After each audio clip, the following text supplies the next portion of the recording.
And I appreciate the invitation to be here. Very excited to talk to you all today. I have no relevant financial disclosures for this work, but one thing is that I want to mention is nobody works alone. Chris Haggerty is a guy who's been working with me for about 8 years now, and all the work that I'm going to show you is a combination of our work, essentially. We've been, he's also from Georgia Tech, and we've been working together for almost all our professional lives now, and he's now a faculty member with our group at Geisinger. I'm going to give you an introduction to the people, the data, and the infrastructure at Geisinger. I'm going to talk about an application of radiology informatics and deep learning, and then I'm going to go into cardiovascular. So I am a radiologist, but I spend most of my time thinking and doing things in the cardiac space, and we'll kind of get into those different areas here. So does anybody know who Elias Zerhouni is? He was a former director of the NIH, and can you guys see these slides? I feel like I can. Well, okay, all right, yeah, they look better over there, okay. So this is a former director of the NIH. He was George W. Bush's presidential science advisor, and he made this quote a few times recently: the real winners in artificial intelligence and machine learning will be those health systems who have large databases of patients with longitudinal studies and outcomes such as Geisinger. And I didn't know he was going around making this quote, and a few of my friends messaged me and said, hey, do you know Elias Zerhouni is talking about Geisinger? And I said, no, I didn't know. And it kind of stresses me out because everybody's like, well, aren't you trying to do some of that? And I said, yeah, I don't know if we can deliver on that promise, but we'll see. And why do I think he's making that statement? And what do we need to deliver on that expectation? Well, we need data, and including a deep understanding of the underlying concepts. And I think just having a data lake is one thing, but having a deep understanding of what that data lake and then the data models that you build on top of that is a very unique thing about Geisinger that I'll get into. We need a diverse team of people. I'm not sure if you guys know this, but you can't just hire a data scientist and then tell them to go, right? It's like you hire data scientists and 8 people around them to actually get them to do something cool. And I think I've grown an appreciation for that over the last 5 years. And infrastructure, you need specialized compute infrastructure that I'll talk about. And then you need clinical implementation. And I think this is what is going to differentiate places like Geisinger that are trying to do this is we are trying to measure quantifiable impact on our patients. We're not just trying to publish a paper. And I'll show you examples of how everything we're working towards is working towards a clinical implementation and things like randomized trials to actually say when I'm using a predictive model, it's actually making a difference in the patient's life, not just talking about the potential to make a difference. Many of you are probably going, what's Geisinger? How many people have actually heard of Geisinger? Oh, okay. Oh, because you saw the flyer for this talk. Is that? So Geisinger is an integrated network of hospitals in north central Pennsylvania. What that means is we have an insurance plan, a provider practice plan, and a hospitals all under the same roof, which I know here that's probably a very foreign concept because I came from the Emory system. It's very similar to you guys where it was like the hospitals are one side and the residents are one team and the attendings are from another. It's crazy. Geisinger is an integrated network. So we have 13 hospitals. We've had Epic since 1996. So we were the second or third Epic customer, and that has given us a very unique data set.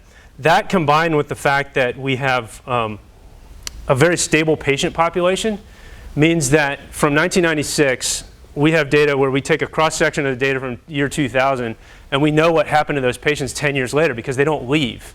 And so that's a very unique data set from a machine learning perspective because you can predict the future in retrospect. You don't have the luxury of doing that in a city like California or New York, at Stanford or places in New York City because you see patients and you see like a very brief moment of time of their history and then they may go somewhere else and you have no idea what happened to them. We also have a large genomic data set that I will only peripherally touch on. And just to give you an idea of the amount of follow-up data that we have, of the sequence patients that we have 140,000 whole exomes tied into the medical record data, they have an average of 16 years of longitudinal follow-up in the EHR. So that's a very nice data set to study. And then for the last 15 years, we've had this team of what I call data analysts and modelers led by our AVP of informatics, a guy named Joe Leader. that they spend all their time just trying to figure out how to get that data to a point that it's usable for people downstream of them. So taking the data lake and making it usable. And everything we do stands on the shoulders of these guys and this amazing team that they have. From a people standpoint, Geisinger is a health system, but they got fairly serious about research in 2010 because they were run by an MD PhD who had a significant research career himself. He came from the University of Chicago. His name was Glenn Steele. And he was friends with this guy, David Ledbetter, who is now our chief scientific officer. He's been there since 2010. And they made a big investment in research in 2010. And you can see as a result of that investment, a couple years later, the number of publications coming out of Geisinger is starting to rapidly rise. So we don't have a very big operation like you guys, but we have about 80 or 90 research faculty in our system now. We have built a diverse team to do the work that I'm going to show you today. And I'm very proud of this team because we get together on a weekly basis and you have cardiologists, radiologists, hospitalists sitting in the same room as software engineers and computer engineers and statistical PhDs and bioinformaticians and pharmacists from the heart failure team, and then people with MBAs who think more about the operations side and commercialization. And so it is a very unique group. And this is a slide I like to show people when they say, oh, they want to start doing data science at their organization or their institution, and they think the first step is to hire a data scientist. And it's like, well, you got to hire like 10 other people until you can entice a data scientist to even be there, in my opinion, because you got to have a lot of support staff for the people that do that kind of work. We have built out unique infrastructure. I'm not going to go into the details of this slide, but we essentially have built out direct query retrieve access to clinical image archives and then link those up with EHR archives, and then we also have an automated de-identification pipeline if we need to get data out of the clinical network. But we have the nice, we don't have this whole Presbyterian versus Columbia and which side of the data thing are you on. Like, we just build it all inside the clinical network, and Geisinger is cool with that. And we also build our compute there. So we have GPU servers housed inside the clinical network, so we don't have to worry about de-identification. It's a very unique setup. The only other place that I knew of at the time that had done it was you may have heard of this place called MGH in Boston. I'm not sure. Man's greatest hospital. But we were the second hospital to put a DGX-1 inside the clinical network, and that's an 8 GPU system with 1 petaflop capacity. We just installed, in addition to that, a 16 GPU system in July, and then realized that when you get into this level of compute, you can't feed the GPUs fast enough, so you have to have really fast storage sitting next to it. And so we have a FlashBlade array that we just put in too, and we're now messing around with that, and it's a steep learning curve, learning how to use all that. And then this is just a picture of some of what we do is imaging, and some of what we do is just more tabular data or signals data. But this is the number of imaging studies we've exported into some sort of research environment like I was showing you over time. And we're up to over 200,000 now. I need to update this slide. But what I like to say about this slide is that when I did my PhD back in like 2005, I thought, I remember publishing a paper where I had almost 100 patients, and I was like, this is big data, man. I got 100 patients. And you know, my PhD thesis it's like a little blip on the radar now. And it just shows you, like, over the last decade, like, the scale of health data and what you do with it has changed dramatically to where, you know, 100 patients is a blip on the radar, and now you can get access to these massive amounts of data. And so I'm going to jump into actually what do we do with the data now, and I'll show you a radiology project that's kind of a cool, one of our first projects that we did at Geisinger.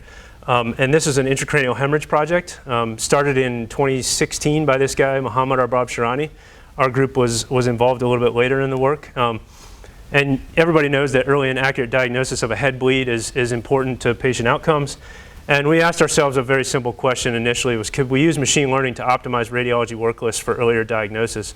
And could we use this as a quality improvement tool, as an initial proof of concept, as deep learning making a difference in the clinical systems? And this was a project that was started by Greg Moore, who's now at Microsoft running research there, and then Alpin Patel, who's our current chair at Geisinger of Radiology. So the idea here is fairly simple, but you know, if you get a scan of the patient's head it goes onto the radiology work list. We have stat reads that are the yellow ones, and we have non-stat reads. And as a radiologist, if I'm on a stat service, I read stat top to bottom. And if I'm outpatient, I read outpatient top to bottom. And average read time's 12 hours or so for outpatient, 30 minutes for inpatient and stat. So the idea is, can you use a neural network? This is not an original idea. Many people have tried this with other methods, but can you use a neural network to reprioritize that list and take some of these lower priority cases and find acute findings and then put them up to the top and then use that to gain an efficiency because of the 12-hour versus 30-minute difference in the turnaround time. So you're not replacing physicians, you're making them more efficient at their jobs because they're reading more acute studies first. So we took 47,000 head CTs out of the clinical archives. Those are 3D images. There's a stack of images. We made a 3D convolutional neural network to look at this data. This is about 2 million images collected over a period of 10 years across many different CT scanners. We simply classified the report into ICH or no ICH, initially doing a manual process, and then we built an NLP process on top of that did the rest of them. We did 10,000 manually and the rest. So this is the ROT curve. You'll see there's a company out there that has a ROT curve that's like 0.99. I don't know if I believe it, but anyway, this was the one that we got, and then we used it to reprioritize the work list, and we published this. You can read about it in one of the Nature Partner journals. It's run by Eric Topol. And we got some, it was an interesting study because we showed that we reduced the time to diagnosis of these outpatient hemorrhages by 96%. You don't have any effect in the inpatient setting because they're read so fast anyways. And approximately 10%, this is kind of interesting, the cases where the algorithm said there is a bleed, but the ultimate physician said, no, there's no bleed.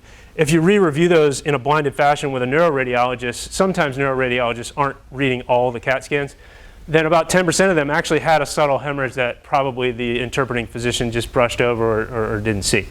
And then this is one of the patients that was impacted by this work, and we actually got to meet her and everything. So it was kind of cool, like the engineers that did the work got to meet the patient. And every head CT since July 2017 that's being done at Geisinger is going through a deep learning algorithm and doing this. Any questions about radiology before I dive into cardiology and those applications?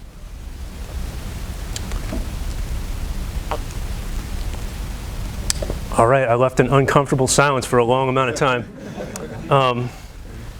Cardiac imaging, it forms the cornerstone for diagnosis, prognosis, and management of heart disease. Anybody that's involved with clinical care knows that the echocardiogram is one of the most ubiquitous medical tests out there, and electrocardiograms, and so imaging of the heart is really central to a lot of medicine. One of the first questions we asked ourselves about was these risk models, and risk models are not new to you guys, but can we improve mortality prediction over standard clinical risk models using machine learning? And this is very simple random forest models with about 200 variables in the EHR. And so we had 330,000 echoes from 170,000 patients for this work. And what we did was we just tried to simply show survival. Survival is a very well-defined endpoint in our EHR. We have National Death Index database data that is checked against our EHR every month. And so we have survival tracked very well. And if you look at predictive abilities of, and I don't think I need to introduce you guys to the area under the ROT curve, but 0.5 is a random flip of a coin, random chance, and 1 is perfect prediction. And so the Framingham risk score or any clinical risk score you plot is usually between 0.55 and 0.7. And if you just use a random forest model using what I call electronic health records data, which is like some problem list diagnoses, lab values, there's about 150 variables in here, you beat those scores pretty handily. And then if you add on ejection fraction, which is the measure we all take out of the echo and we obsess over being important for patients, you get a little delta. But what we found interesting is you add a bunch of all these other imaging metrics. Now these are the imaging metrics that we don't typically pay much attention to in clinical practice. There's about 50 of these that are hidden in the reports or hidden in some database that really are mostly ignored. You do get a nice bump above and beyond ejection fraction. And so that was kind of an interesting finding that the image measures that we often ignore have independent predictive value above and beyond all the standard clinical risk factors that we use. And you really only need, what we did here is we plotted the number of top ranked variables versus our AUC, and we show you really only need 10 of those variables to get 96% of your max AUC. And it turns out none of them are diagnostic codes. So this is another thing about EHR data, that the more we dive into EHR data, these problem lists and billing codes, if that's all you're using, that stuff, there's so much noise in that data. And the more you can get at the objective data that are not impacted as much by clinical intuition and billing and all that stuff, the models tend to do better with that data, which means I think that it has a bit more value than that other data. 6 of these were imaging variables and 4 of them were clinical variables. And you can kind of uncover some of that black box by saying, it's a random forest model, so you can look through, you can do various variable importance metrics, and it turns out age is the most important predictor of death. That's a good thing. But one of the things we found was that the TR max velocity was more important than the ejection fraction. And the ejection fraction is the measure I told you everybody obsesses over clinically. I'm sure, Adler, when you were a med student, one of your jobs was to find out what is the patient's EF on the echo that they got ordered today, right? Everybody wanted to know that. TR max velocity is an independent measure of, indirect measure of pulmonary pressure, and there's new clinical trials showing that if we manage patients based on that metric rather than standardly watching EF and volume overload metrics, they do better. And so it was kind of interesting that the black box came out with a physiologically relevant finding that, hey, the TR max velocity is something we mostly ignore, and yet it's really important to predicting an outcome more so than ejection fraction. Side note, my lifelong scientific goal is to get my results in Vanity Fair magazine, and unfortunately I didn't get there yet. Google got there. They released a paper that showed that they could predict in-hospital mortality in 200,000 patients with an AUC of 0.93. I'm not sure if you guys have read this work, but this is the Google Brain team, and it's kind of funny if you look in their supplement. Logistic Regression did the prediction with like a 0.02 difference in the AUC, so you could do it with logistic regression. But man, we use deep learning for this, so we're going to put deep learning in there. So anyway, I'm just saying, I thought I should have made it into Vanity Fair because our AUC for 5-year mortality, which is more of a difficult prediction in 170,000 patients, 0.91. But we're not Google. So anyway, that was just a side note. Sorry about that. But it shows you, I'm being facetious, but it also shows you that Geisinger does have some pretty unique data that is pretty cool to work with and be able to do things with. And you may say, well, Brandon, you're not impacting patient care yet, and I promise I will get there. I'm building towards that. So the next question is, what if, so those are human-derived metrics, right? That's like you have the image data, and we as clinicians, we measure a bunch of things, and that's the data we were using. I call that the tabular EHR data. But what if we just used the videos and made the prediction directly? And so the idea here is the label is an outcome, and the input is the raw video, none of the derived metrics.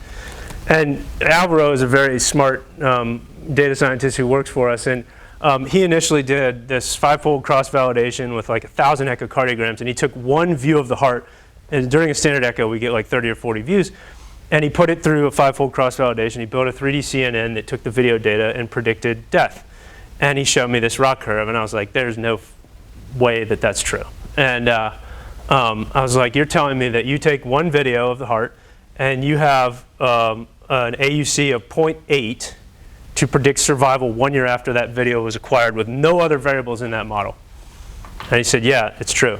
And I said, yeah, but the AUC of the Framingham score is 0.62. That means you can get better than the Framingham score or any of these other clinical risk metrics with just the video. He said, yep. And I said, all right, well, prove it to me on a larger data set. So then he took 720,000 echo videos, which is about 45 million images, and he did it across every single view that we get as in clinical practice. And by the way, if you want to know how much compute time that was, these are, we showed that the raw videos did not have more prediction accuracy than 4-fold downsampled. And if you do 4-fold downsampled and you do all of this data on 8 GPUs, it takes 2 weeks to train this. It's not bad, but that's a lot of flops, I guess. It's 3.7 months of GPU hours. But what he showed was that a 3D CNN did truly have that prediction accuracy across a large data set. And that was very interesting. And I said, well, all right, well, let's do this fun little comparison. Can't my doctor already do that? Who cares, right? If a doctor already has this ability, then the models aren't adding anything independent to us. So here's our cardiologist friend who prefers to be anonymous for this comparison. But he has 17 years of clinical practice, 10 years of indentured servitude resulting in $200,000 of loans, which is also known as med school residency and fellowship for those of you who are in or beyond that. You know what I'm saying. And then interpreted 35,000 echoes in his career, and he always needs sleep.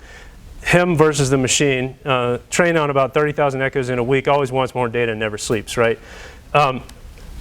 So it turns out the machine beat both two cardiologists at accurately predicting this. So this is a balanced data set, so accuracy is a good measure of the true performance here.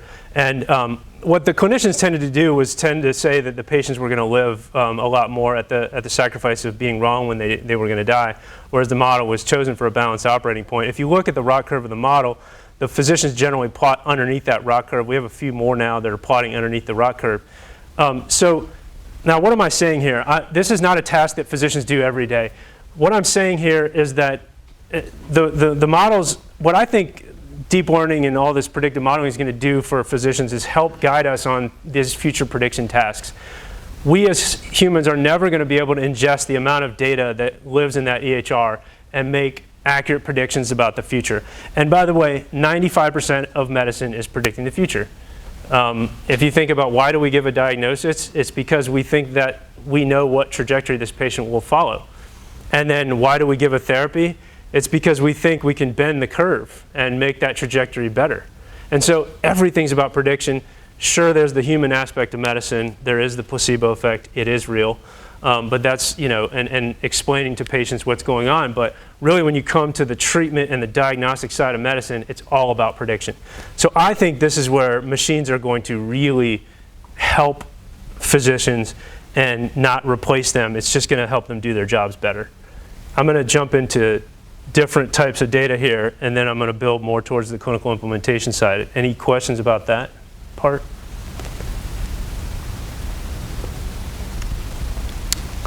One of the things we've seen in the past is, these algorithms cheating in unsuspected ways. For example, age wrote into the image. Right. Have you seen that at all? So we purposely used images where the burned-in stuff was not on them because we for some reason at Geisinger we save the raw data on most of our patients to get echoes, and it takes up a ton of space, but it doesn't have any of that burned-in data. We have seen the same prediction accuracy on what we call the burned-in data as the non-burned-in data, but if you train a model on the burned-in data, it does poorly if you test it on the non-burned-in data. So the models, if you train them on burned-in data, they're probably using the burned-in stuff, but you can train them on non-burned-in data and still have prediction accuracy. So it's finding things that we think are real, but it's always a problem. I completely agree with you, and we're trying to work on interpretability. You see, it becomes even more of a problem for this ECG data in a second here, and I don't know quite how to. We're working on that. So you were saying that, and I've looked at echocardiograms that have 30 or 40 different imaging, have motions, and the ultrasound techs and cardiologists sit there for hours just doing ultrasounds. Right. Can you theoretically boil down, these are the top 3 views that you should be getting through an ultrasound and cut down that amount of time?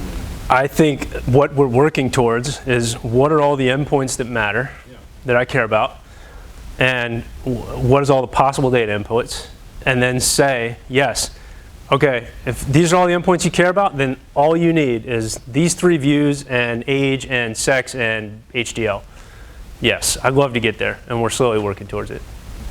What about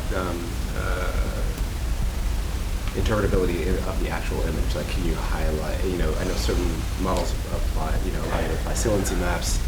We've looked at some of the saliency maps, and it looks like it's grabbing edges of the heart and stuff, and it's hard to do that on a large scale across bunches of patients because you can only individually look at them on each. Oh, in this patient, it's looking at this, and We're working on that, and I'm not smart enough to do it right now, but we're trying to work on that. This is where saliency maps actually become really more important. You'll see some surprising data here. So the 12-lead ECG, one of the most ubiquitous medical tests out there. Millions of them are required annually. Your lifetime risk of getting a 12-lead ECG is like above 80%. Most of you are going to get one at some point. And 12-lead ECG literature, there's been a few applications of deep learning. This is one of the most studied signal processing fields out there, because for a long time, this is where engineers got into medicine and were able to mess around with data for a very long time. And in fact, we have ECG machines that have automated diagnoses and measurements that are all done by traditional signal processing. That's been in decades of work on that. And then recently, different groups have put out papers where deep learning has now come into this and shown that we can beat cardiologists at rhythm diagnoses, or we can identify in patients with what's called asymptomatic LV dysfunction. They probably have left ventricular dysfunction if you look at an echocardiogram, but they're not showing it in any other way. And or in the ER, we can beat the old algorithms at diagnosing acute findings in the ER. So a few really interesting papers, but then this goes back to what I said about the uniqueness of the Geisinger data set. What if we take the ECG, directly add it into a neural network, and predict the future? And this is what Shastravia, a really talented engineer, has worked on. So this was the initial data set we got. So 1.8 million 12-lead ECGs acquired over 38 years. She somehow hacked to get it out of the Muse system. So if anybody's interested in how we do that, we can talk. 400,000 patients, 250 to 500 hertz raw voltage data now. I'm not talking about the image of the ECG. I'm talking about the actual voltage as a function of time. And we have that linked to outcomes such as death registries, clinical events. I will stick to survival just to keep it consistent, but I'll also show you, I'll tell you that we can predict future events also, like other arrhythmias and things similarly to this. So there's 12 different leads. Some of them are, when we interpret them, we look at them for these little 2.5 second ones, and then some of them we have full 10 seconds duration on that ECG.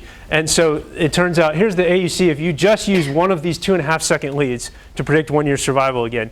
And so we're seeing those AUCs very similar to that echo data of like in the high 0.7s, low 0.8 range.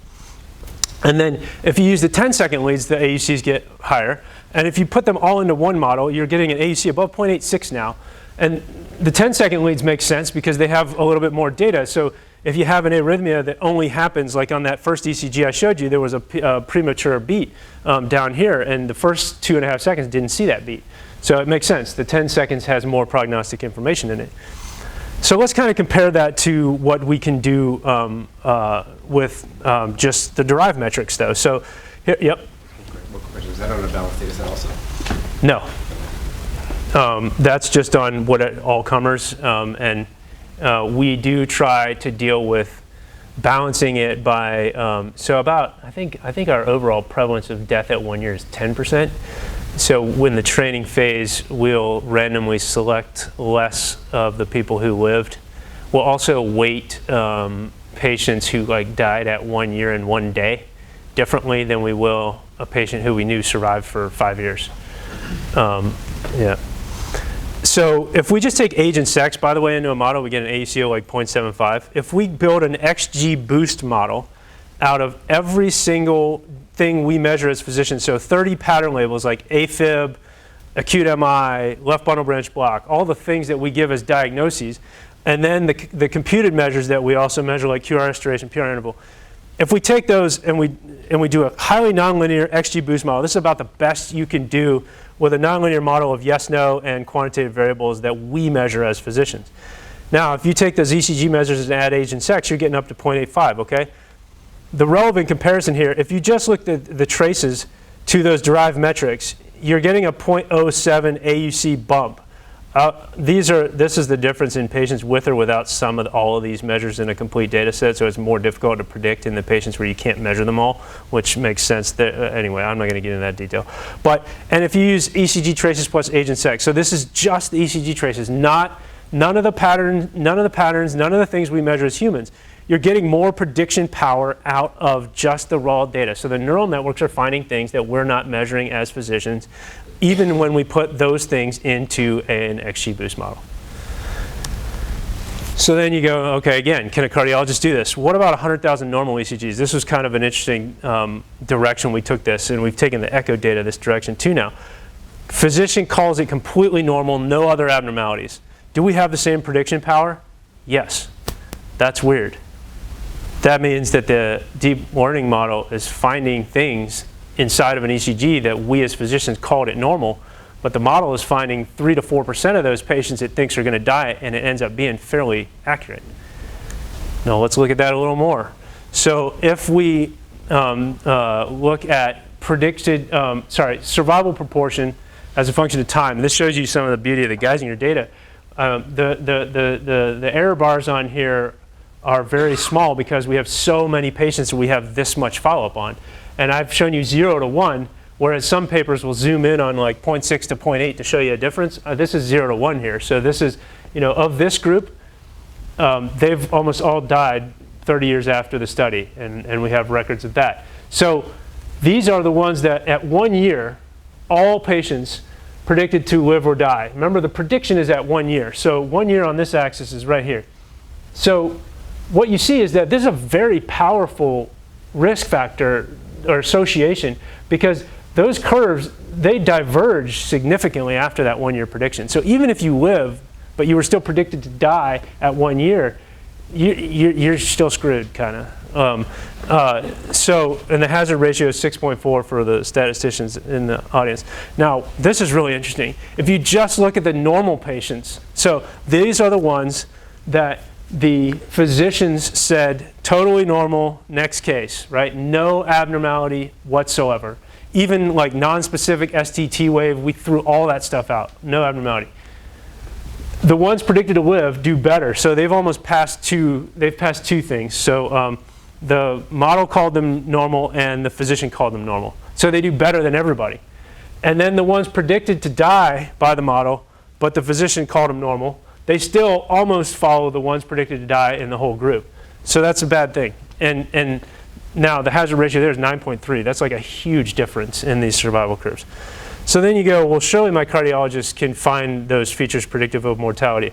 So what we did here is we tried to give them the best possible chance of saying what in the world is it that the model is looking at to make this prediction. So we gave them a true positive and a true negative right next to each other. And we said, tell me which one's going to die. And they're both normal. See, like 40-year-old female, normal sinus rhythm, normal ECG. And they have all the measurements that are on there, and they have all the voltage data. And we asked them which one's going to, we told them one of them's going to die and one of them's going to live, and the model correctly predicted both of these. So true positive versus true negative. Any cardiologists in the room? I thought Pierre was going to be here, but he didn't make it. I was going to call on him. Oh, well. So no one will admit that they're a cardiologist, but so like I like to do this, like, these ECGs look totally normal if you look at them, and the one on the right survived and the one on the left died, and the model correctly predicted this. And similarly here, one on the right survived, the one on the left died. Same thing here. So generally, when we gave them about, I think, 300-400 cases to do, if they were seeing all the features, they'd have a prediction accuracy at 1, right? And if they weren't seeing any of the features, then they're randomly getting 1 out of 2 right, so they'd be around here. So the chance line is 0.5. And you can see that generally they're not seeing the features, or maybe they're seeing a few of them.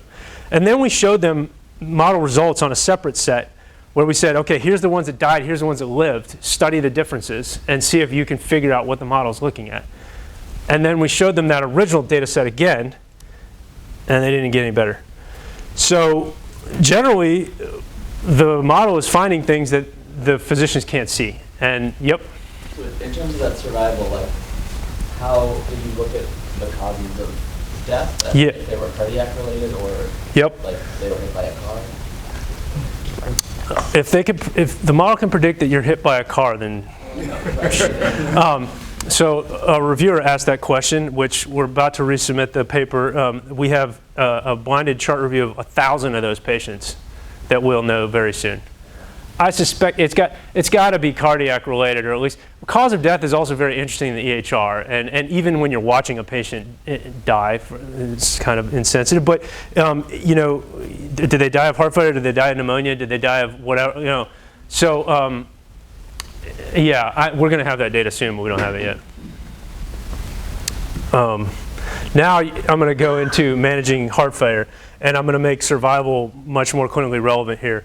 So the traditional care model is patient gets sick, goes to the doctor, gets a therapy, right? And then new care model is this pop health thing. I'm not sure if this has really hit you guys a lot. I suspect it has, but you know, reimbursement based on quality metrics and population health metrics and what's the average A1C of your whole population, so you know you're managing your diabetics well.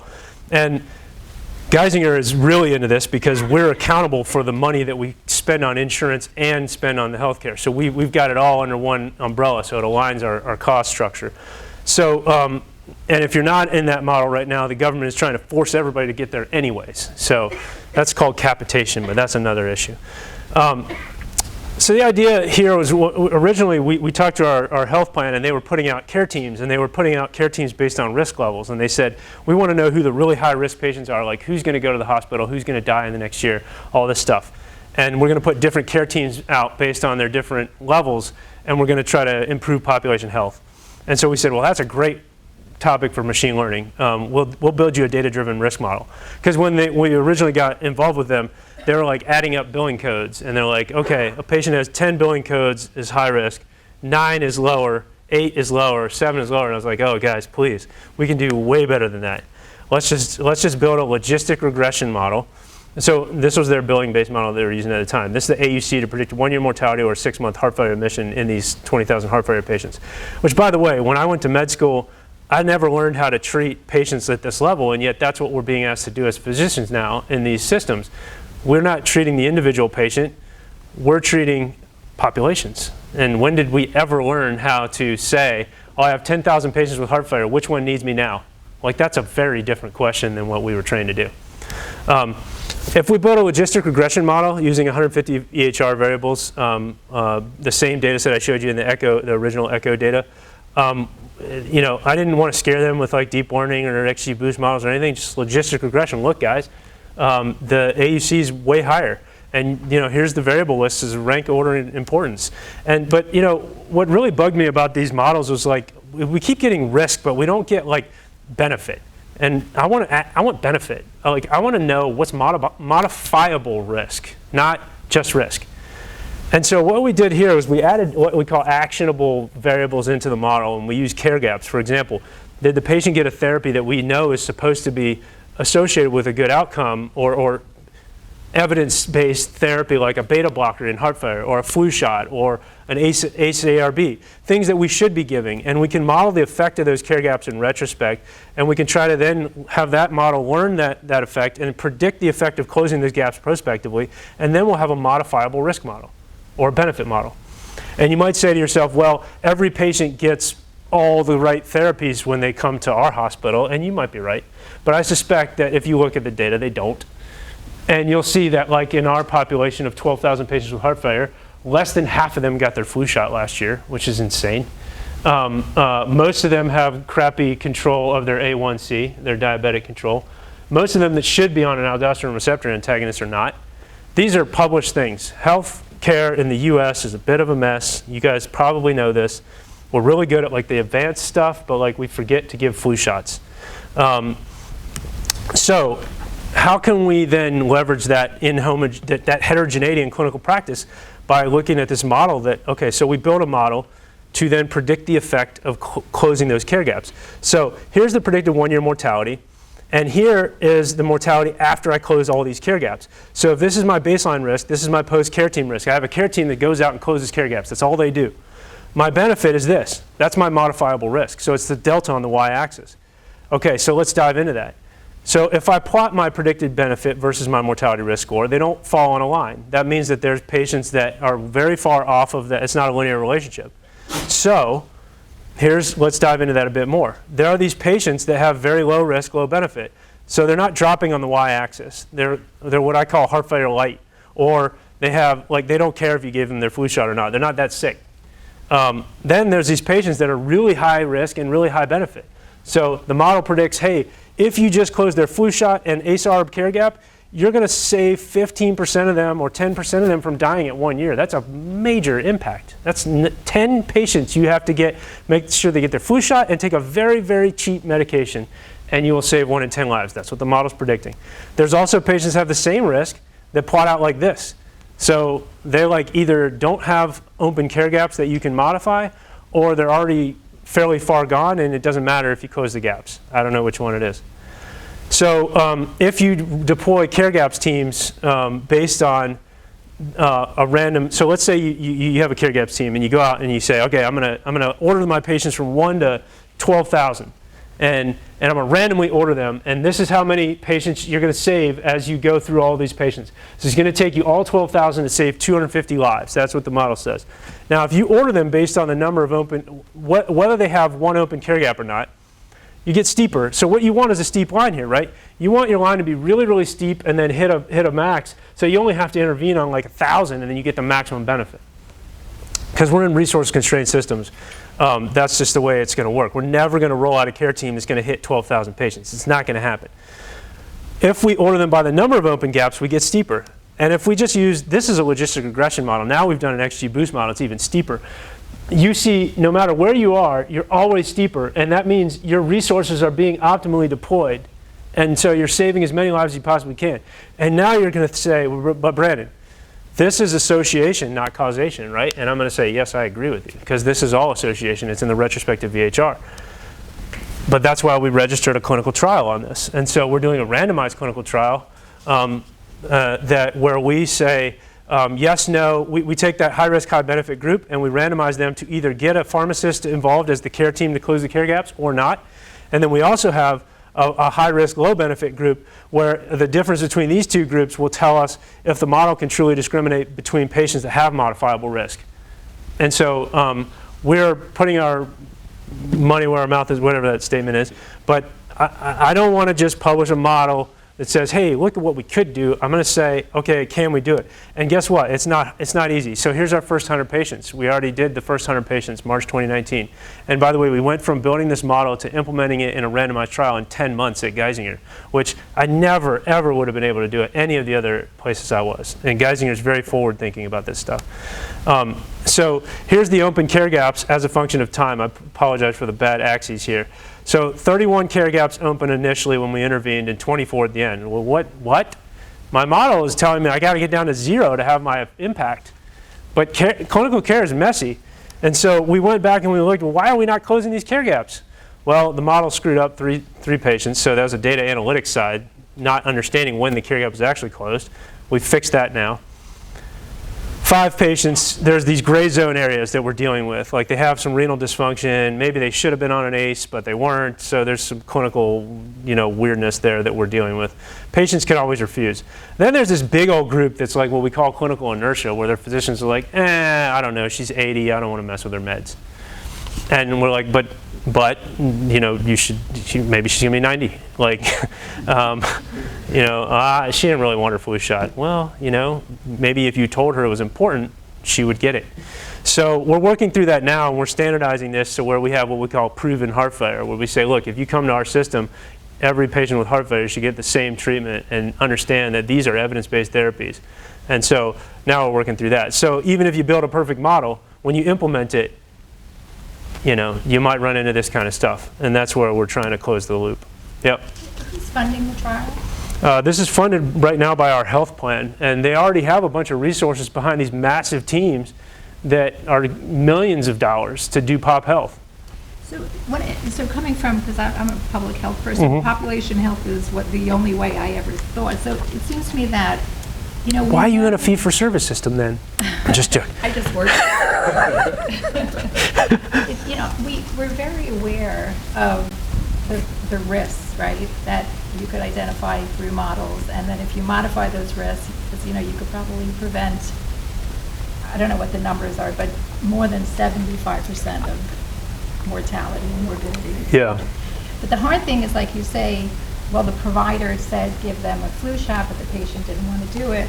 A lot of these modifiable risks are patients. Yeah, well, not providers. And I'm just wondering. in our first 100, only 2 out of the, it was a very small percentage where the patient refused it. Well, now, this isn't New York City, where you- patients are more opinionated than but our even- I patients. don't know if you look at like BMI or these are really hard things to change. So we're sort of stuck there. BMI, I'm not trying to mess with BMI. I'm doing simple, give them a flu shot, give them a beta blocker, things that are very easy to do. I agree with you. Yeah. And Flu shots, I mean, yep.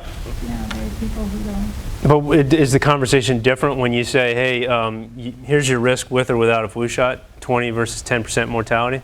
Is the risk from the patient perspective or the provider? Patient perspective, I think that, then you can change the conversation. yeah. And I think sometimes us, even providers, we get lazy and we're like, oh, okay, fine. They don't want the flu shot. I'm not going to fight them. I got to see another patient. So you're sort of hitting on what I'm thinking of. A lot of this data would be really interesting as a patient view. Yeah. So you don't put all the onus on the providers and the clinical care. Absolutely. And so we do have, we have an obesity clinic that's doing that. I don't want to go, does this end at, what time does this end? At 2, okay. We have an obesity clinic that's showing patients, actually printing out reports of, here's what your cardiovascular risk is if you stay at your current BMI. Here's if you can lose 10 pounds. Here's if you can lose 20. And seeing how that impacts decisions. And yeah, I totally agree. All right, this is my last few slides. So I think this is cardiology in the past, is that we have tabular EHR data, which I showed you. We have raw echocardiograms. We have signals data. We even have genomic data, which I'll show you in one slide here. And that's all coming right at the physician or the clinician, and they're supposed to predict and treat. Does anybody know who this guy is? I'm dating myself. Does anybody know what Scrubs is? Oh, yeah. That's Zach Braff, man. Anyway, the future is like, Scrubs was so big back in the day, man, for me.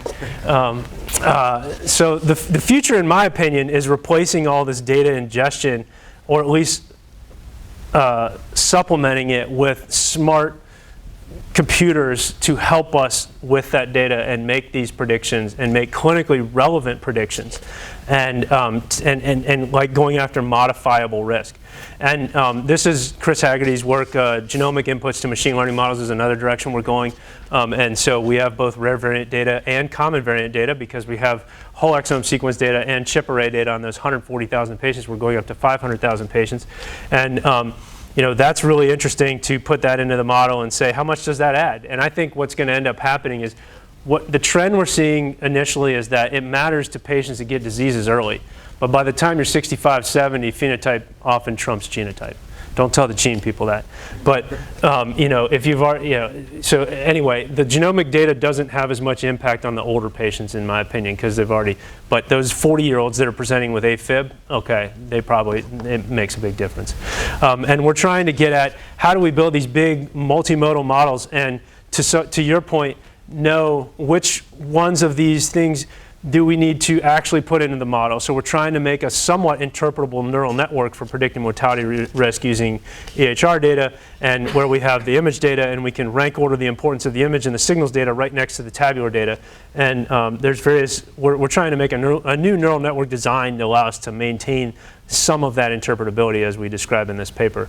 And for example, if we take that heart failure project, and first of all, if we take logistic regression, and our mean AUC for predicting 1-year survival is 0.73, this is usually what we see. If you use a nonlinear XG boost model, you get a little bump, all right? So you get a 0.05 bump. Almost all our data, that's what we see.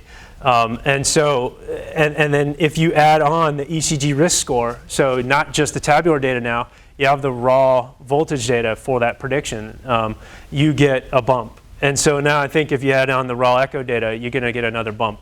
And then maybe you really only need the raw echo data and the raw ECG data, and you're going to beat all that tabular data. I don't know. But that's where we can go with this stuff in the future. And that ECG risk score, using our interpretable model, ends up being really, really important for predicting survival.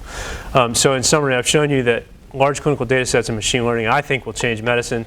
I showed you a project in radiology informatics, optimizing predictions from large data sets, managing disease populations, and actionable predictions from complex multimodal data sets. This is my son, Luke. You guys have an innovation center, right? I think you do. So we have an innovation center too, and people are always trying to say, well, what's the definition of innovation?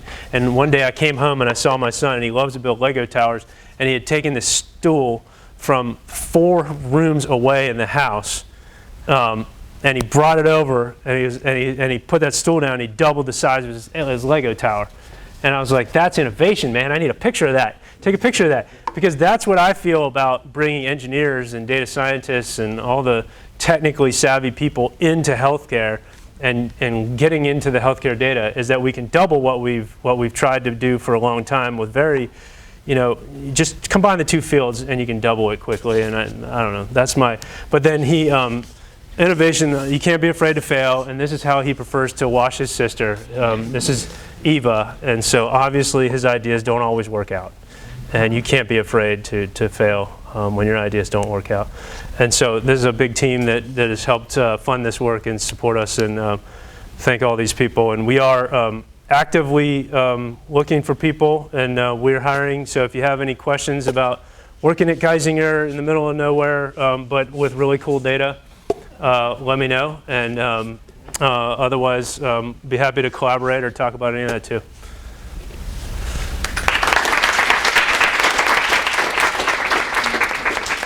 Any questions? Yes? Thank you. It's a fascinating talk that I really related. But I wanted to ask you, so there's a big difference between the 2 last projects that you were talking about. And you've said several times that prediction is the way of the future. No pun intended, I guess. And I wanted to see to what degree and there's so much emphasis on prediction and trying to be accurate with prediction. And what you said about clinicians looking at the imaging data together with predictions, having no idea how that was generated. Do you think it's a little bit in the 42 realm where there is an answer and it's the right one, but if you don't know what the question was and how the answer was arrived at, do they know what to do with it and how to intervene on it? Right. That's why I think you have to spoon feed them with the actionable predictions. And that's why so the heart failure project, it's fueled by the first few projects where we just showed, can we predict survival? And then once we show with each of those modes of data, the tabular data, the echo data, the ECG data, we can do that. And then we jump into, okay, how do we make it modifiable risk? And then we can make all that stuff useful in that way. And what you'll notice is that I have not tried to replace physicians here. What I've done is I've tried to find a patient that is most likely to benefit from a physician or a clinician interaction, and then let that clinician do their thing and don't tell them what to do. So when the MTM pharmacist comes in, we're not telling them, put this patient on put this patient on this, and this. Do your thing, MTM pharmacist. We think you can make a difference here. That's what I'm trying to do.